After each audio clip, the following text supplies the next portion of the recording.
ఓం సాయిరామ్. సమర్థ సద్గురు శ్రీ సాయినాథ్ మహారాజ్కి జై. సాయి భక్తులందరికీ కూడా నా నమస్కారం అండి. అందరూ ఎలా ఉన్నారు? ఆ సాయినాథుని కృపా కటాక్షాలు మనందరిపైన ఉండాలని మనస్ఫూర్తిగా కోరుకుంటున్నాను. ఈరోజు వీడియో మొదలు పెడుతున్నాను. ఇక ఈరోజు వీడియోలో బాబా గారు ఏం చెప్పబోతున్నారు అని అంటే, శ్రీరాముడే కదిలొచ్చి మన గుమ్మం ముందు నిలబడి, తల్లి నీది అదృష్ట జాతకం, ఈ ఒక్కటి చేసి చూడు, 2 రోజుల్లో రాజయోగం పట్టేలాగా చేస్తాను అని బాబాగారు అంటున్నారండి. ఈరోజు బాబాగారు చాలా అద్భుతమైనటువంటి సందేశాన్ని మనకి చెప్పబోతున్నారండి. బాబాగారే శ్రీరాముడి రూపంలో కదిలి వస్తారట, మన గుమ్మం ముందు నిలబడతారు అని హామీ ఇచ్చినప్పుడు తప్పకుండా బాబాగారు ఏం చెబితే అదే జరుగుతుంది తల్లి. నువ్వు ఎలా చూస్తే నీకు నేను అలాగే దర్శనం ఇస్తాను అన్నారు. బాబాగారు అంటే శ్రీరామనవమి రోజు బాబాగారు స్వయాన శ్రీరాముడి వేషంలో మనకు దర్శనమిస్తారు అంటున్నారు. అంటే మనకున్న కష్టాలన్నీ తొలగించటానికి స్వయాన బాబాగారే తన బిడ్డల దగ్గరికి రాముడి రూపంలోనే దర్శనం ఇస్తారు అని చెప్పకనే చెబుతున్నారు. బాబాగారు ఏం చెప్పినా కూడా అది తప్పకుండా నెరవేరుతుంది, జరిగి తీరుతుంది కూడా. ఎవరైతే నమ్మకంగా బాబాగారు చెప్పినట్టు చేస్తారో, బాబాగారు ఇచ్చే సందేశాన్ని పూర్తిగా గ్రహించి శ్రద్ధ సబూరితో ఆచరిస్తారో అలాంటి వారి జీవితంలో తప్పకుండా మార్పు అనేది వారే స్వయాన చూసి ఉంటారు. కాబట్టి నమ్మకంతో ఏదైనా సరే చేసి చూడండి, అది బాబాగారు జరిపించి చూపిస్తారు. మరి నమ్మకంతో ఈరోజు బాబాగారు ఏం చెప్పబోతున్నారో ఈ సందేశం పూర్తిగా విని తెలుసుకుందాం రండి. దేవుడు చేసే మాయ, దేవుడు చేసే లీలలు ఎవ్వరికీ అంతు చెక్కవు. ఈ సమయంలో మనం పడే కష్టం ఏదైతే ఉందో అది పూర్తిగా పరిపూర్ణంగా మన జీవితం నుండి తొలగిపోవాలి అంటే ఈరోజు బాబా చెప్పే మాటలు విని తీరాల్సిందే. తల్లి, నీ గుండెల్లో ఉన్న ఆవేదన, బాధనంతా కూడా నాతో పంచుకుంటున్నావు. శ్రీరామనవమి నాడు నీ జీవితంలో మహా అద్భుతం జరగబోతోంది. ఎప్పుడైతే నువ్వు నీ కష్టం నాతో పంచుకుంటున్నావో ఆ క్షణమే నేను కూడా అనుకున్నాను, నా బిడ్డ పడుతున్న ఆవేదన, కష్టం వెంటనే తీర్చేయాలి అని. నా గురువుగారితో నేను కూడా చెప్పుకున్నాను.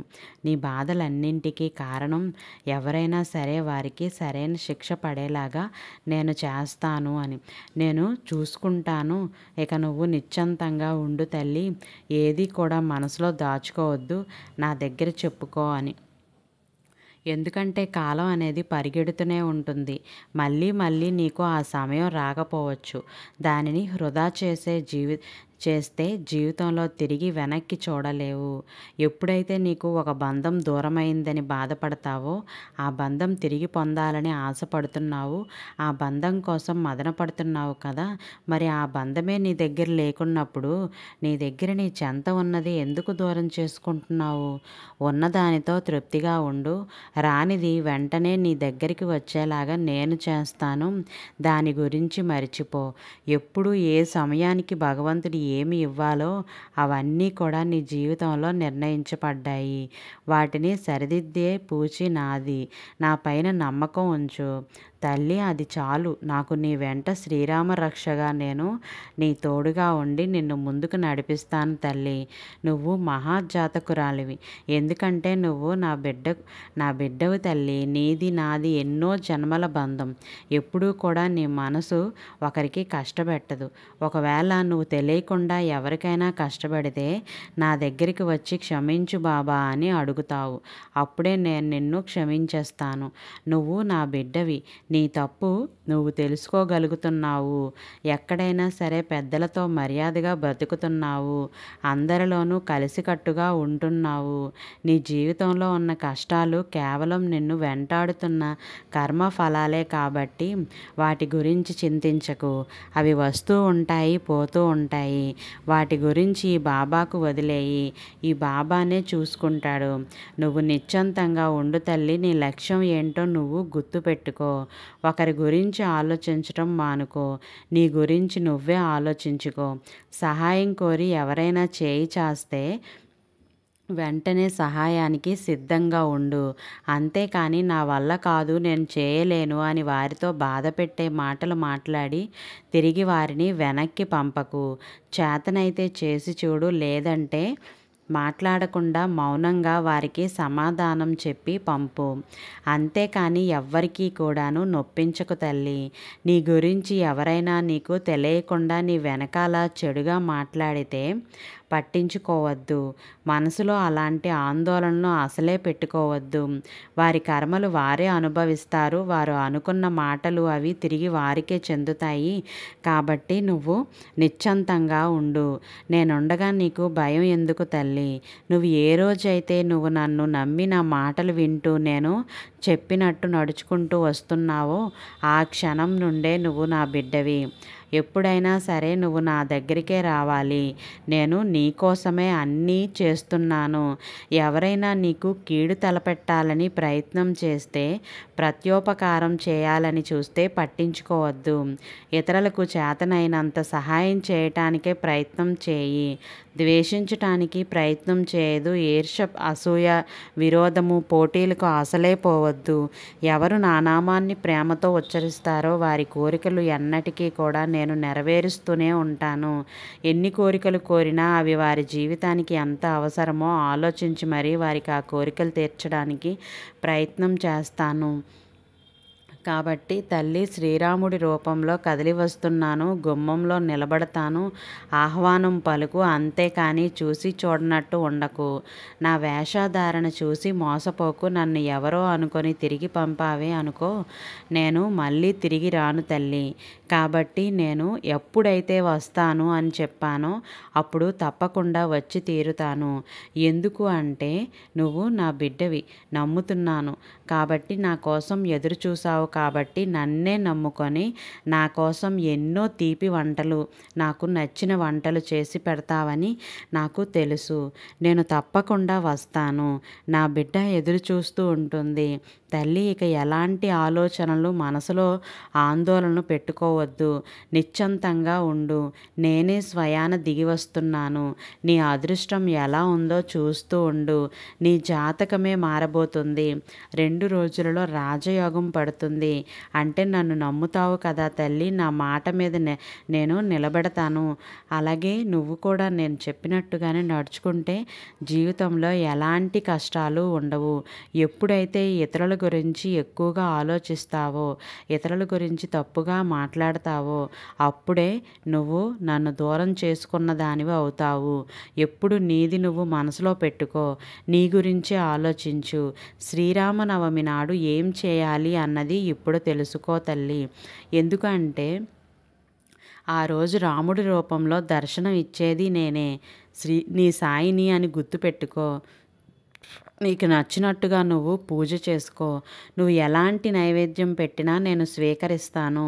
ఎవరైతే ఈ మాటలు పూర్తిగా విని అర్థం చేసుకొని ఆచరిస్తారో వారి ఇంటికి మొదటిగా అడుగు పెట్టేది నేనే. ఆ తర్వాత రాముడి కుటుంబాన్ని ఆహ్వానం పలుకుతాను తల్లి. అందరూ కూడాను నీ ఇంటికి విందుకు వస్తున్నారు. సిద్ధంగా ఉండు. మిఠాయిలు చేసి పెట్టు. నాకెంతో ఇష్టమైన మిఠాయి నీకు కూడా ఇష్టమే కదా. నువ్వు తీపి అంటే ఎంతో ఇష్టంగా తింటావు కదా తల్లి. మరి తీపితో కూడినది నువ్వు ఏది చేసి పెట్టినా నేను తృప్తిగా తిని వెళతాను. కాబట్టి నా తల్లి, ఏం చేసినా నేను సంతోషంగా స్వీకరిస్తాను. నీ బాధలన్నీ పోగొట్టే బాధ్యత ఈ సాయి పైనే ఉంచు. ఇక ఎలాంటి ఆలోచన పెట్టుకోవద్దు. ఏదైనా ఇష్టంగా తినాలి అనిపించినప్పుడు స్వల్పంగా తినటానికి ప్రయత్నం చేయి తల్లి. ఎందుకంటే నీ ఆరోగ్యం కాపాడుకోవాల్సిన బాధ్యత కూడా నీదే. 1-2 పదార్థాలతో తృప్తి చెందు. అంతేకాని రుచుల కోసం ఎప్పుడూ కూడా ప్రాకులాడవద్దు. ఎందుకంటే అది నాలుక పైన రుచి ఎంతసేపు ఉంటుంది చెప్పు? ఆ నాలుక పైన రుచి ఉన్నంతసేపు నీ మనసుకి ఎంతో ఆనందంగా ఉంటుంది. ఆ తర్వాత నీకు మిగిలేది చప్పగా ఉన్న నాలుకే. కాబట్టి జీవితం కూడా అంతే. ఎప్పుడూ కూడా సుఖాలకు అలవాటు పడకూడదు. కష్టం వచ్చినప్పుడు దానిని తట్టుకునేంత శక్తి నీ యొక్క భౌతిక దేహానికి ఇవ్వు. అప్పుడే నీకు బలం అనేది ఏర్పడుతుంది. శక్తి అనేది వస్తుంది. దేన్నైనా సరే ఎదిరించే శక్తి, బలం అనేది నీలో ఏర్పడుతుంది. ఎన్నడూ కూడా ఎవ్వరితోనూ వాదించకు, వాదులాడకు. 10 మాటలకు ఒక్క మాటతోనే సమాధానం ఇవ్వడానికి ప్రయత్నం చేయి. అంతేకాని ఎవరైనా విసిగిస్తే మాత్రం అక్కడ నుండి తిన్నగా వెళ్ళిపోవటానికి ప్రయత్నం చేయి. నా భక్తులు నన్ను ఏ విధంగా భావిస్తారో నేను వారిని కూడా అదే విధంగా భావిస్తాను. నేను ఏ విధంగా చెబుతానో ఆ మాటలు విని ఆచరిస్తే అలాంటి వారి జీవితంలో ఎప్పుడూ కూడా కష్టాలు అనేవి దరిదాపుల్లోకి రానివ్వకుండా కాపాడుతూ వస్తాను. ఇప్పుడున్న కష్టం ఏంటి బాబా అని అడిగితే మాత్రం దానిని కర్మానుసారంగా అనుభవిస్తున్నావు కదా బిడ్డ అని చెప్పగలను. దానిని అనుభవించిన తరువాతే సంతోషం అనేది ఏర్పడుతుంది. శ్రద్ధ, సహనం, ఓపికతో నడుచుకొని చూడు తల్లి. జీవితం ముందు ఇంకా చాలా ఉంది. అప్పుడే అయిపోయిందని బాధపడవద్దు. ఎంతో సంతోషకరమైన జీవితం రాబోతుంది తల్లి. నువ్వు ఒక చిన్న పని చేయి. శ్రీరామనవమి నాడు ఈ పని చేసినట్లయితే నువ్వు అనుకున్నది సాధిస్తావు. 2 రోజులలో రాజయోగం పడుతుంది. దివ్యమైన మార్పు చూస్తావు. కాబట్టి తప్పకుండా ఆచరించి చూడు అని బాబాగారు అంటున్నారండి. మన కష్టాలు దూరం కావాలి అంటే బాబాగారు ఇంతవరకు గొప్ప సందేశాన్ని అయితే ఇచ్చారు. మరి శ్రీరామనవమి నాడు మనం జరుపుకోవాల్సిన ఆచారం ఏంటి అంటే ఆ రోజు బాబాగారి నామస్మరణతో, శ్రీరాముని నామస్మరణతో శ్రీరాముని పాదాలను, దివ్యమైన పాదాలను తాకి శుభ్రంగా మన ఇంట్లో ఉన్న ఫోటోకి కానీ విగ్రహానికి కానీ చక్కగా గంధం బొట్లతో, పూలమాలలతో అలంకరించి మీకు తోచిన విధంగా పూజను జరుపుకోవాలని కోరుతున్నారు బాబాగారు. అంతేకాదు, ఎవరైతే శ్రీరాముడు పుట్టిన రోజున అన్నదానం, వస్త్రదానం లేదంటే లేనివారికి వస్తువులు కానీ పదార్థాలు కానీ ఇస్తే బాబాగారు ఎంతో తృప్తి చెందుతారు. శ్రీరాముడి ఆశీర్వాదం కూడా మీకు లభిస్తుంది. ఆ రోజు వడపప్పు పానకాన్ని మీకు అందరికీ పంచి చూడండి. మీ చేతుల మీదుగా మీరు తయారు చేసి ఈ విధంగా పంచినట్లయితే దివ్యమైన మార్పు ఈ సంవత్సరంలో 2 రోజుల్లోనే మొదలవుతుంది. రాజయోగం. అంతేకాదు, బాబాగారు చెప్పినట్టు నడుచుకోవాలి. శ్రద్ధ, సబూరుతో ఉండాలి. ఎవరి గురించి తప్పుగా మాట్లాడకూడదు. నీ గురించి నువ్వే ఆలోచించుకోవాలి. ఇంకొకటి ఏంటంటే శ్రీరామనవమి రోజున ఎవరైతే రామజపం చేస్తారో వారి సంకల్పం నెరవేరినట్టే. అంతేకాదు, ఒక మంచి శుభకార్యం మొదలు పెట్టాలి అంటే శ్రీరామనవమి నాడు అంటే రాముడు పుట్టిన రోజున రామకోటి రాయాలన్నా కూడా మీరు ఆ రోజు మొదలు పెట్టవచ్చు. శ్రీరామనవమి నాడు మీరు మొదలు పెడితే దివ్యమైన మార్పు మీ జీవితంలో కనిపిస్తుంది. చక్కగా శ్రీరాముడి గుడికి వెళ్ళి అర్చన చేయించిన తర్వాత రామజపం చేస్తూ అక్కడ శ్రీరామకోటి మొదలుపెట్టి రండి. అప్పటి నుండి మీ జీవితంలో ఎనలేని మార్పు కనిపిస్తుంది. ఎప్పుడు మీకు వీలు పడుతుందో, ఏ సమయంలో మీకు కుదురుతుందో రాయడానికి ఆ సమయంలో ఆ సమయాన్ని మీరు చక్కగా కేటాయించుకొని శుభ్రంగా, శుచిగా ఉండేటట్లు చూసుకొని రాయడానికి ప్రయత్నం చేయండి. ప్రతిరోజు కూడా 108 సార్లు రాస్తే 108 సార్లే ప్రతిరోజు రాయడానికి ప్రయత్నం చేయాలి. ఆ విధంగా ఒక నియమాన్ని పెట్టుకొని మీరు ప్రయత్నం చేస్తే ఆ శ్రీరాముడు తెచ్చే మార్పు ఏ విధంగా ఉంటుందో కళ్ళారా చూడగలుగుతారు. రామకోటి పూర్తి చేసిన వారందరూ కూడా రామాలయానికి వెళ్ళి అక్కడ అర్చన చేయించిన తరువాత అక్కడ ఉన్న పూజారులకు మీరు రాసిన రామకోటి పుస్తకాన్ని ఇచ్చి రావచ్చు. లేదంటే అయోధ్యకి వెళ్ళి ఇవ్వచ్చు. ఇంకా కుదిరితే మీరు మన ఆంధ్రాలో ఉన్న భద్రాచలం వెళ్ళి అక్కడ కూడా మీరు ఈ పుస్తకాన్ని సమర్పించవచ్చు. ఇలా ఎవరైతే చేస్తారో వారి జీవితంలో మార్పు అనేది చెప్పనక్కర్లేదు. ఈరోజు బాబాగారు చాలా అద్భుతమైనటువంటి సందేశాన్ని ఇచ్చారు కదండి. ప్రతి ఒక్కరూ కూడా దీన్ని వినియోగించుకొని శ్రీరామనవమి వేడుకలు చక్కగా మీ ఇంటిల్లపాది జరుపుకోవాలని కోరుకుంటున్నాను. మరి ఈ వీడియో నచ్చితే అందరికీ అందేలాగా షేర్ చేయండి. అలాగే ఒక లైక్ చేయటం వల్ల మరికొందరి సాయి భక్తులకి ఈ వీడియో అనేది చేరుతుంది.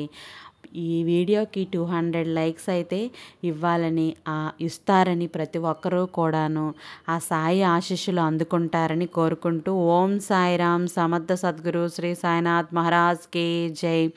రేపటి సాయి వాక్తో మళ్ళీ కలుద్దాం. సర్వే జన సుఖినో భవంతు. Thank you for watching.